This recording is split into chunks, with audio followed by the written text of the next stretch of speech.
Welcome to Suman TV. నేను మీ Suman TV Nag. జనరల్గా Vedic science దీపాలకు సంబంధించినటువంటి వాటిల్లో కనుక మనం చూసుకుంటే, అంటే ఎందులో దీపం వెలిగిస్తే ఏ విధంగా ఉంటుంది, దానికి వేదిక్ ఆస్ట్రాలజీ కానీ వేదిక్ సైన్స్ కానీ ఏం చెప్పబడింది అనేది ఈరోజు మనతో పాటు వేదిక్ ఆస్ట్రాలజర్ సురేష్ గారు ఉన్నారు. అది వారి మాటలోనే తెలుసుకుందాం. నమస్కారం సార్. నమస్కారం అండి. సరే, జనరల్గా చూస్తే అండి మనం దీపానికి సంబంధించినటువంటి వాటిలో అంటే మన కల్చర్లో నిజంగా ఫైర్ లేకుండా అయితే ఏది చేయలేం మనం. అంటే ఫస్ట్ దాంతోనే స్టార్ట్ చేస్తూ ఉంటాం మనం ఏదున్నా సరే. దీపానికి అంత విలువ ఇచ్చేటప్పుడు అంటే ఎందులో పెడితే బెటర్గా ఉంటుంది అనుకునేటువంటి దాని మీద కూడా వేదిక్ సైన్స్ ఏదో ఒక ఫార్ములాను అయితే డెఫినెట్గా చెప్పే ఉంటుంది. ఇలా చేస్తే దీనికి సంబంధించినటువంటి బెనిఫిట్ ఇలా ఉంటుంది అని. సో ఏం చెప్పబడింది అంటారు? సో నాగరాజు గారు, మనకి వేదిక్ కల్చర్, వేదిక్ హెరిటేజ్, లేదంటే వేదభూమి, వేదాలు, సనాతన ధర్మం, హిందుత్వం ఏదని అనుకోండి, అక్కడ రూట్స్ వచ్చేటప్పుడు మినిమం 5000 ఎబోనే ఉన్నాయి ఇవన్నీ. అప్పటిలో మనుషులు చాలా క్లోజ్గా నేచర్తో ఉండేవాళ్ళు. చుట్టూ ఉన్న నేచర్ని మనం కాపాడుకోవాలి, నేచర్ని మనం కాపాడుకుంటుంది అని.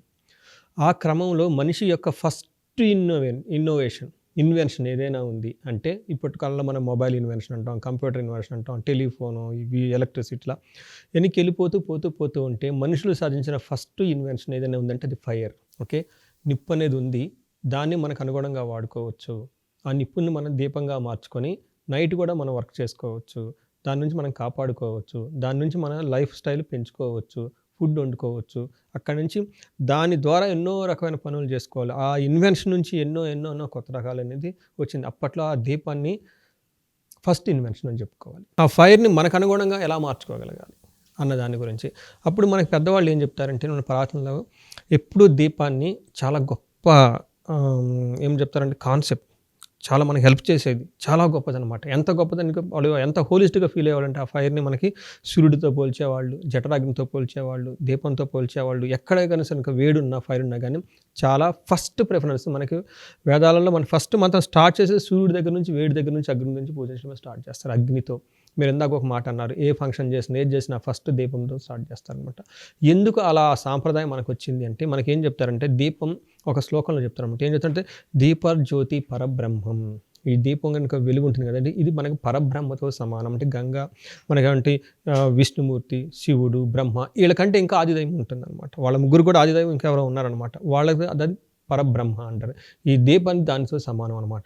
ఎందుకంటే దీపర్జ్యోతి జనార్దన అంటే, జనార్దనుడు అంటే మనం కాపాడుతూ ఉంటాడు, మనం ప్రొటెక్ట్ చేస్తూ మనల్ని రక్షిస్తుంటాడు. సస్టైనబిలిటీకి కావాల్సిన ఎనర్జీని మనకి ఇచ్చే జనార్దన. అలానే ఈ దీపం అనేది మనం బతకటానికి, మనలో ఉన్న శక్తి బతకటానికి, మన లైఫ్ స్టైల్ ఇంప్రూవ్ అవ్వడానికి మనకు కాపాడే ఒక శక్తి అని జనార్దనతో పోలుస్తాను అనమాట. నెక్స్ట్ దీపో హారుతిమే పాపం.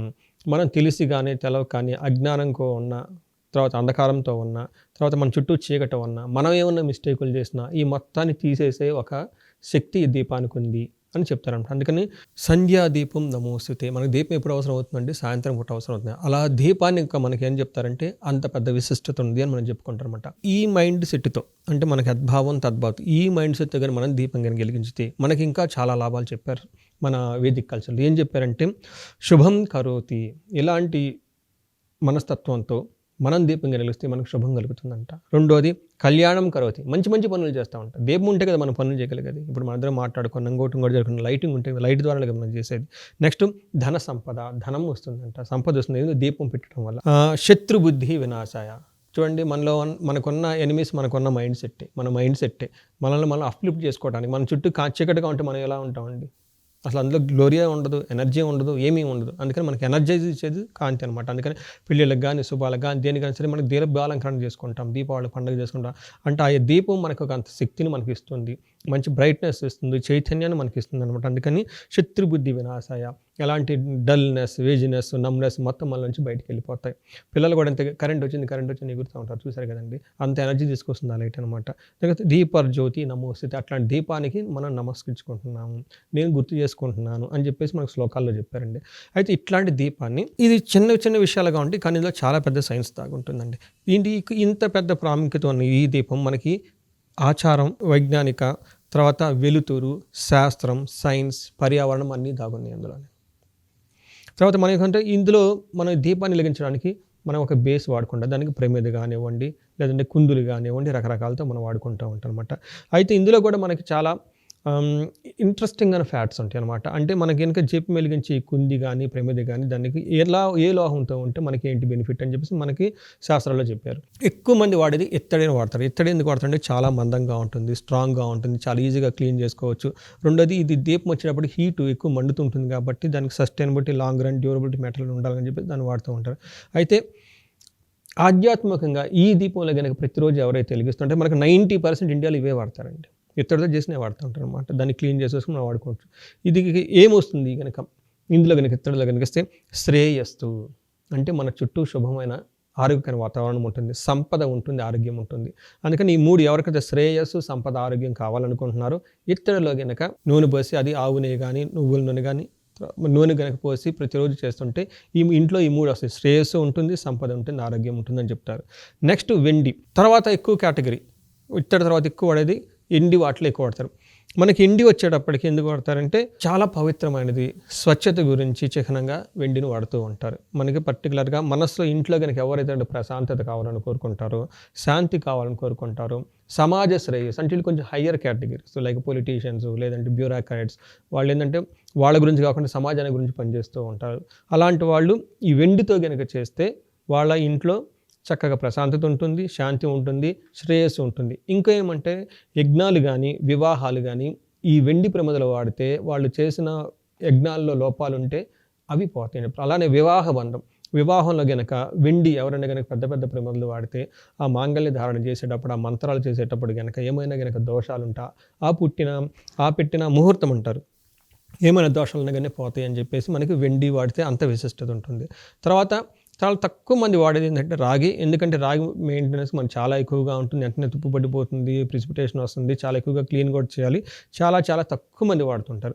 కానీ రాగి దాంట్లో కూడా మనం దీపారాధన చేస్తే సానుకూలమైన వాతావరణం మన ఇంట్లోకి వస్తుంది అని చెప్తారనమాట. అందుకని చెప్పేసి రాగి వాటిలో తక్కువ వాడతారు, కానీ వాడితే ఇంట్లో సానుకూల శక్తి, ఇంట్లో ఎక్కడైనా గొడవలు అవ్వటం, ఇలాంటి ఏమైనా కనుక మన మీద ఎవరైనా శత్రువులు ఉండటం, మన వెనకనే మనకి బ్యాక్ బైటింగ్ ఇట్లాంటి వాతావరణం కనుక మన ఎనిమోసిటీ, శత్రువుకి సంబంధించిన వాతావరణం కనుక ఉంటే రాగి దాంట్లో కనుక మనం దీపారాధన చేస్తే ప్రమిదలో ఆ వాతావరణం పోయేసి సానుకూలమైన ఫీలింగ్స్ అందరిలోకి వచ్చేసి సమృద్ధి, సైక్యత, అవస్థత మనకి పెంపొందించుకోవచ్చు.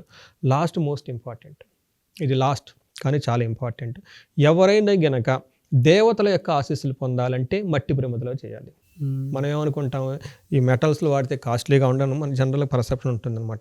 కానీ ఇందులో మన శాస్త్రాలు ఏం చెప్పారంటే లోహాల్లో కాకుండా మట్టితో కనుక చేసిన ప్రమిదలు కనుక వాడితే అందులో ఏమవుతుందంటే ఇష్టదైవం యొక్క ప్రసన్నత మన మీద పడిపోతుంది.